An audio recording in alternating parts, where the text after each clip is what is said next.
Welcome to the Ancestral Healing Summit, a free online event where you'll learn from top experts about connecting with your ancestors to heal your lineages and transform your life. Share this powerful program with your friends and family, and come join us on Facebook at The Shift Network. And now your host, Lisa Bonis. Welcome to this session of the Ancestral Healing Summit with my guest, Gogo Ikaya Esima. Our topic for this session is Initiations into Ancestral Wisdom. Gogo Ikaya Esima is initiated Sangoma African healer and priestess. She's an author and a mentor for those who possess an ancestral calling and for those who possess spiritual gifts. Her own journey with ancestral healing helped to ignite a life-saving, deep remembrance of the ancient ways within that were forgotten but not lost. Gogo Ikaya, your work is fascinating, and I'm looking forward to hearing you share with our audience. Welcome. Thank you. Thank you so much for having me. I appreciate it. Oh, indeed. It's our pleasure. So let's go ahead and start out with this. I would like to, because you've got such a fascinating story, I'm wondering, could you please tell us just a little bit about Sangoma healing and how you, an American by birth, came to be involved in this South African tradition? Sure. Yeah. So I was born in the Midwest in Indiana. And as a child, I always had a gift, so to speak, and I didn't realize it. It wasn't nurtured or cultivated, but I would go into dream states very easily and have experiences, usually at night, and sometimes see images or have visions as a child. That kind of went away after some childhood trauma, and as I got to grow older, some of those things began to diminish, those experiences. And I suffered from depression a big part of my life, not dealing with the trauma that I experienced as a child fully, and that those energies not being able to heal properly. And as I went through my journey, there were some really deep and dark moments that I went through and experienced suicidal ideation, and I had been diagnosed with major depressive disorder, borderline personality disorder, and the list goes on. So I was put on many different psychotropic medications and was really numbed to the world through Western medicine in that process. And eventually, you know, I was at a hospital actually in New York City where they offered meditation. They offered like a monk who came in and did meditation in an art therapy class, which really began to hold me in a different way, in a different space. And those visions began to open up again. What led me into the hospital was that I was having visions of more darker things, of ancestors, of abusers, this kind of thing. And so they were so frightening that I wanted to end my life. And then I also began to hear the internal voices become really, really loud, and you know, again, I was diagnosed with all of these things. So eventually I got into changing that dynamic and understanding that recovery is possible in the mental health system. If you're diagnosed with something, you can recover. And I learned that concept through peer counseling, which is, I have lived experiences of mental health experiences or illness. And I've come to a place where I have used my tools and have made it on the other side to the path of recovery. And so lots of time when we're diagnosed with these things, our mental illness and those labels, we begin to take them on as a lifelong process that is incurable. And that's a lot of times what you're told in the psychiatric in the format, that this is incurable. I was actually told that there was no way out. And so I began to look into other spiritual practices, breathing techniques, and I came across shamanism, and something really began to pull me in, and particularly African shamanism. And so I found a beautiful lady, her name is Yeye Gogo Nana, and I reached out to her for an ancestral divination. And when I reached out to her for the divination, she told me everything about my life from beginning to end. She only knew my paternal last name and my maternal last names. That's all she asked for. And so she answered every question that I had before I even asked them. And it was just a beautiful journey. And at the end of that, she said, "You are not crazy. You're actually gifted. And all the things that you've been through, the depression, being able to see things and sense things and feel things, all of that is a calling for you to pick up your ancestral gifts from something that is within your DNA that has bubbled over and began to express itself, but there hasn't been any holding for those gifts." And it just clicked for me. It was so beautiful. I was in tears, and it was just like, yes, this feels right. You know, I know that it's not just about me, you know, being a crazy person, that these things can be cultivated. And so that's how I began the initiatory process into Sangoma. And it was a specific calling into that tradition. We'll talk, you know, about the role of that, but it was just a beautiful, beautiful journey. And that's how I recovered and became a healer.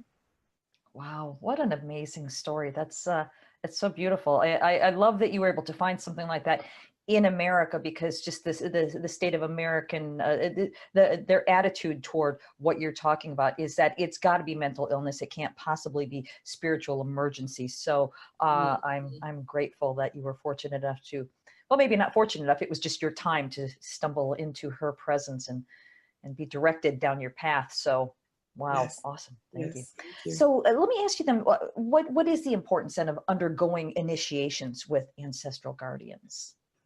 Sure. So I think, you know, first of all, we must understand that in many indigenous spiritual practice, including African spirituality, the main focus is to bring balance towards human to human interactions and family interactions, and also ancestral relations, and to restore harmony between humans and nature. And so ancestors are seen to do the work of the Great Spirit, or in Zulu terms, we call it Nkulu Nkulu, meaning the old, old one. Ancestors and the Great Spirit, they work together. And so during our rituals, the Great Spirit is invoked to make the healing possible. And then our ancestral guardians are also working through us as human beings to help us through our process. So they are acting as the intermediaries to the creator. And so we undergo these initiations to engage and relate with the Amadlozi. And Amadlozi is also a Zulu term, which means our ancestral guardians, the protectors of the living, and the ones in your lineage and your clan. So we gain the wisdom that we need from these ancestral guardians. We gain the spiritual tools that we need from these ancestral guardians, and helping us to understand the sacred medicine and the gifts that they have carried in their life and wish to pass down to us. So really, that's the importance of the initiation with our ancestors. It's to remember who you are, where you come from, and have some guidance as to where you're going in this lifetime. Okay, beautifully put. Thank you. Let's go back to the discussion about mental illness. And so I'm wondering, can you speak to how physical or mental illness can actually be a vehicle for spiritual initiation? Yes, absolutely. There's this term in shamanism nowadays, it's called the dark night of the soul, right? And so we talk about the spirit and the soul nudging us and saying there is a need to go a little bit deeper to uncover what is really taking place spiritually for us. And so can we allow the challenge to become a teacher? Can we allow the unhealthy body or the mental illness that we experience, or the labels that we get from these experiences, become our teacher in a way that we begin to challenge those unhealthy patterns or the old belief patterns and the ways of thinking that sometimes create these obstacles? Can we begin to heal the trauma that no longer serves us, that may have created the illness. And so in this, there is a great power and realization to be obtained when confronting fear, when confronting the illusions. And so when we're doing that, that's how the vehicle pushes us into a spiritual initiation, because we, and these initiations aren't easy. So we begin to wake up. And the waking up process is not easy, because it's very easy to sleep. We're comfortable in the sleeping space. But the waking process allows us to go through the darker aspects, through the illness.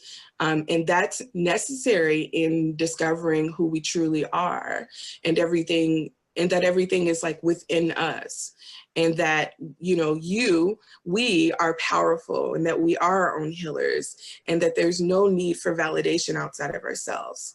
And so maybe we just simply forgot that through the process of living lives and growing up. And that journey acts as a vehicle to ignite an ancient memory within us. Okay, interesting. So then, assuming that this is an ancestral calling, can you talk a little bit about what ancestral callings actually look like? Maybe give some examples. Sure. So like in my case, as we know, it was like mental illness. It was like seeing voices, hearing visions, or the other way around. And in many cases, the call to be a diviner or a sangoma, and that's the experience that I can actually speak from, which is an ancestral healer, takes the form of a recognized physical affliction, or an unrecognized physical affliction, or a mental affliction.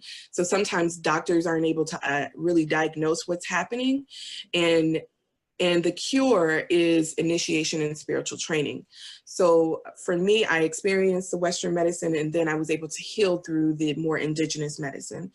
And oftentimes, this is the diagnosis, the spiritual diagnosis is done by an elder, a mentor, or a senior sangoma, by which the ancestors guide you to in understanding who you are. And so these things can look like tactile sensations, meaning feeling, sensations on the body, whether it's a wind and a breeze that isn't there, or becoming really, really cold, or really, really hot at times, and there's no actual physical reason for it. Tingling in the body, feeling like somebody has brushed against you or touched you physically, but you don't see them. And a really big important thing that is also a part of this calling, or can be one of the symptoms of the calling, is involuntary movements. So lots of times just your arm flailing, or having shocks and trembling up and down the spine. And we recognize this in Eastern culture as Kundalini. And in the Zulu term, we talk about it as Umbalini. There's actually a term that's very close to that, and it's Umbalini. It's when you have the sensation of the spine and the snakes coiling around that.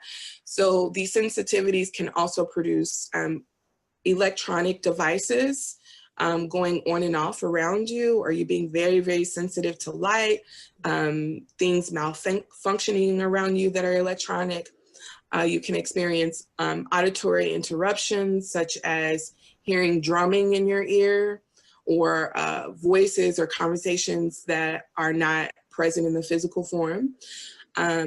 There's many specific visions that one can have, and I won't go through them, because there are actually specific dreams and visions that that means that you have a calling to become a sangoma. And the elders really, really help one to understand what those signs are.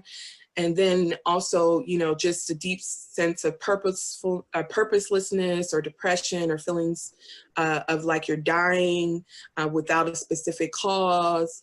The list goes on. But these experiences can be often amplified when under stress or under bereavement.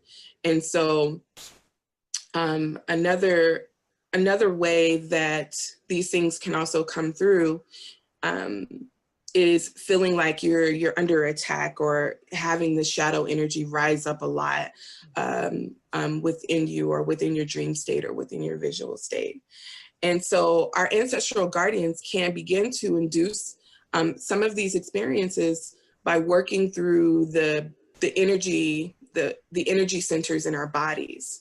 And it's really about just trying to get our attention for us to come to a place of healing within, which is to answer the call to become who you're meant to be. So it could be two of these things. It could be all of these things, one experience. It can be different things that that people experience that is directed towards an ancestral calling. Okay.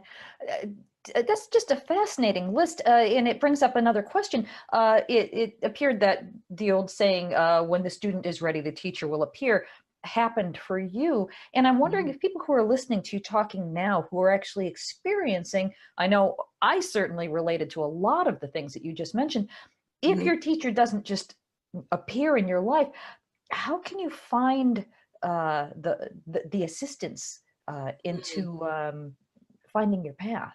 Do you have any suggestions for that? Yeah, absolutely do. The first thing that I'd like to share with helping to find a teacher or find a physical form. So some of us, when we have to undergo these initiations, sometimes we don't have a physical teacher. In this day and age, I would say most of us do. We find a physical teacher comes, but there are times where, even I'll tell you a brief story in South Africa where people have been so traumatized by their dreams where they wake up in the middle of the night totally mounted by ancestral spirits, running towards a stream of water, jumping in and having a water initiation where they're in the water for weeks upon weeks or many days, and then emerge from the water because the water spirits have initiated them, the ancestral water spirits have initiated them in the water. And then some people just are initiated by their spirit guides. But for those of us who know that we need a mentor and a teacher and that calling is not coming that way, what I suggest that you do is you go to your divine spirits, you go into a space of prayer and you say your name and you talk to them just like we're having this conversation now. I understand that spirit is guiding me and opening up doors that I don't quite understand, and asking for my mentor and my elder to show their face. And you can do this by before you go to bed, you can actually have a glass of water and speak into the glass of water of what you would intend to dream, and ask that your guardian speak to you in your dreams and show you who your teacher is. So in our tradition, I also dreamed my teacher. So it was like I went to her for a divination, but also I dreamt her, and it was a beautiful dream where I was in a forest and I saw her in the sky, and then there was like these beautiful fish pouring down from the sky. And when I woke up, I knew that was my teacher. So just you can pray into the water, set the glass of water next to your bed with that intention of finding a mentor, and you just do that repeatedly until your spirits will help you to reveal who your teacher is.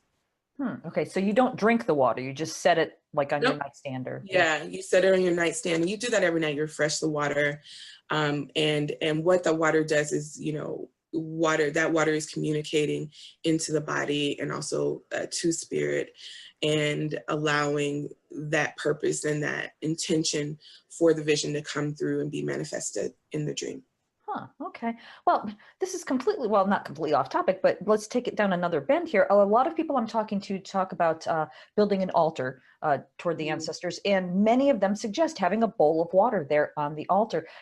Does that play the same role as the glass of water at the bedside, or do you know about that practice? Yeah, I absolutely do. And so usually for, the work that I do, water is so significant, you know, in regards to it holding memory, holding prayers, holding intention. So we use a lot of water or other liquids as a form of an offering to our ancestral guardians at our altar or our shrine. And so we may pray in the water and then make the offering to the guardians as and if you've heard of libation. So many cultures, whether in African tradition, Indian tradition, Asian tradition, when you go to a tea ceremony, there's libation poured, there's water poured, some kind of liquid poured to pray with and to ask for what you need. And it's just the same way as using sage when you pray, or in our tradition, we use a sacred herb called impepo, which grows in South Africa. And what that smoke does is make its way up into the ancestral realm, into the spirit realm, so that they know that they're communicating with you. So just like the water and the smoke, they act as a communication, almost like a communication device to speak to our ancestors and make an offering to them. Okay, thank you for explaining that. Sure. Now, you were talking a minute ago about someone who was led to the water and received healing during this ancestral initiation. So how does the balancing or healing actually take place during that initiation?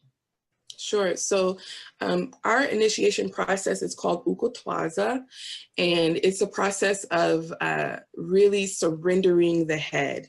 And when we say surrendering the head, it means surrendering the mind, the ego, giving up the mind's control and surrendering to humility, in order to discard the old self, or in the representation of dying or death. And so when a person has a calling to become a Sangoma, they go through an extensive process by healing the ancestors on their maternal and paternal side, especially any ancestors that may be bothersome or wondering or causing some type of conflict. It's like a conflict resolution within the ancestral realm that's taking place, so that the daughter or the son that has been chosen can stand up strong and balanced with their gifts. And the initiation process is about creating a sense of rootedness and anchor to conform to the identity or the true self.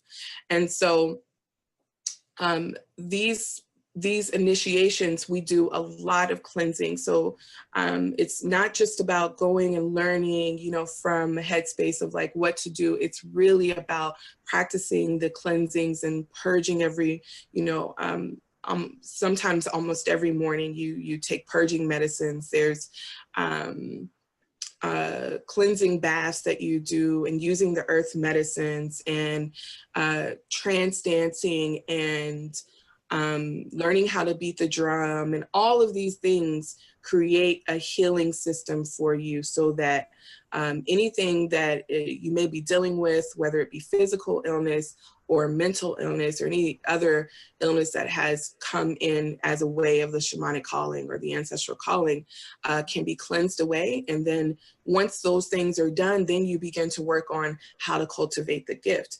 And those practices come in the form of, you know, one of the things that I like to share sometimes is that, you know, your teacher or any other Sangoma that you're around at the time, or any person in the community that you're around when you're going through an initiation process, they can hide something from you. And it's not something that's actually yours. It could be any object on this planet, and it can be hidden from you. And you have to call upon your ancestral guardians and listen to what they're saying, and tell them what the object is, what color it is, where to find it, where it's been hidden, whether it's outside or inside, you know, and then actually go and get it. And you're not released until that's complete, so that the community knows that you are really connecting to your ancestral guardians and your spirit. So there's many different tests and levels that you go through the initiation, which help you to balance yourself, your gifts, and also allowing the purge to take place so that you can surrender your head. Huh. Wow. Fascinating. This is so in depth. Now, we've talked a lot about the ancestors, but I wonder, can you actually describe the ancestors and what are their roles? Sure. So, I just talked a little bit briefly about wandering ancestors or ancestors that haven't gone quite to the light.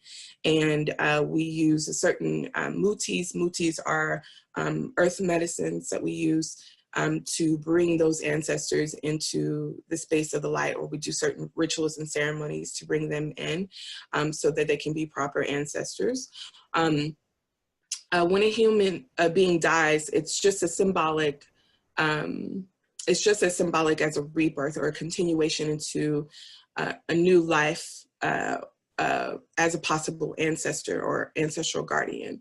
And some of our ancestors become our guardians, and then some ancestors are not so much. We have, a lot of times I get the question, well, all my ancestors weren't that great, so I don't think I want to work with the ancestors. Well, that's exactly why you need to work with the ancestors. If there's ancestors, and we have good ones and we have bad ones, but it's important not to shun or just walk away from ancestors who weren't good.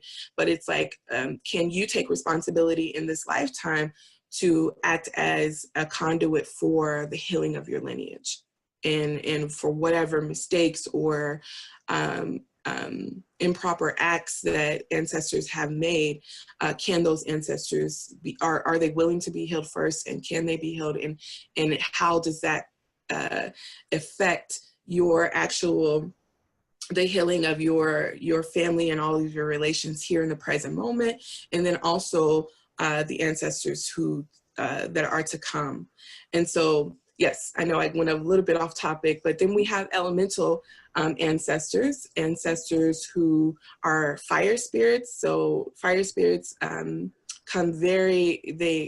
they come very fiery sometimes. And I'm speaking more about when, when they mount us in African traditions, or mounting is when you become possessed with the divine ancestral guardian. They can be very fiery. They can make you shake and tremble or even roar, make different sounds. There's water spirit ancestors that live in the rivers and the waterfalls. And lots of times when we go to the ocean, we will say we're going to the big house of the ancestors, because we know a lot of our relations live there. So there's ancestors that become sea, marine spirits. And then we have the earth ancestors, which are the plant spirits and spirits of the mountains that may come through. We also have spirits of the wind. And the ones of the wind, we call those the ancient ones in our traditions. So sometimes they will whistle as they come to greet us. So these are the different kinds of ancestors: elemental, wandering ancestors, and then our ancestral guardians. And the ancestral guardians are ones that come through, and they have lived life as shamans or healers or medicine people long before. And those are the particular ones that can give you the calling or choose you before you came into this lifetime to pick up the wisdom from your lineage and carry that gift forward. Okay. Wow. Interesting. And now, before we go any further, I want to make sure that I'm giving everybody the URL for your websites. You've got two. One is sangomahealing.com, and the other one is mentorship.sangomahealing.com. So first, which is the best place for our viewers to connect with you? And second, if somebody was to want to work with you, get session work with you, what does that look like? Sure. So sangomahealing.com is a great way to reach out, and my email is there. And the work looks like, so the first thing that we do is we go into consultation. We do an ancestral divination where I use a particular form of reading called throwing the bones. And these are sacred objects that are thrown on a mat. And from there, it creates a map of what's happening in your life spiritually, in a person's life spiritually, and how that may be affecting the physical form. And sometimes I use water divination, or a channel divination, where I just go into a trance space and and work from that arena. And once the divination is done, there is a process of spiritual prescription. So meaning whatever has come up in the divination that the ancestors are saying that need to be addressed for this person's life, then there's a spiritual prescription where we do a ritual or ceremony. And that can be anything from many cleansings, channeling sessions for healing. These can be done in person and also online. And we also use all of those elements that I was talking about, the fire spirits, the water spirits, the earth spirits, and the wind spirits to complete the work. Okay, wow. I'm loving this conversation. Looking at the clock, though, we're almost at the end of our time together, but I want to make sure that before we do wrap it up, is there anything we haven't talked about that you want to make sure that we surface before we go? No, I just, that's the last thing that I just want to really say is that, if you're feeling called to ancestral work, take it on. And I'm glad that you're so happy that you're a part of this summit and you're here to feed your soul.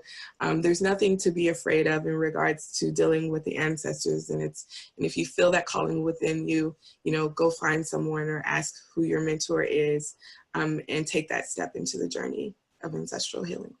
Great. I'm glad you said that, because when you said that there's nothing to be afraid of, it's almost like there's more to be afraid of to ignore it. Yes. To answer the calling. Absolutely. Absolutely. Well, thank you again so much, Gogo Ikaya, for joining us today. This has been really an enlightening conversation. Thank you.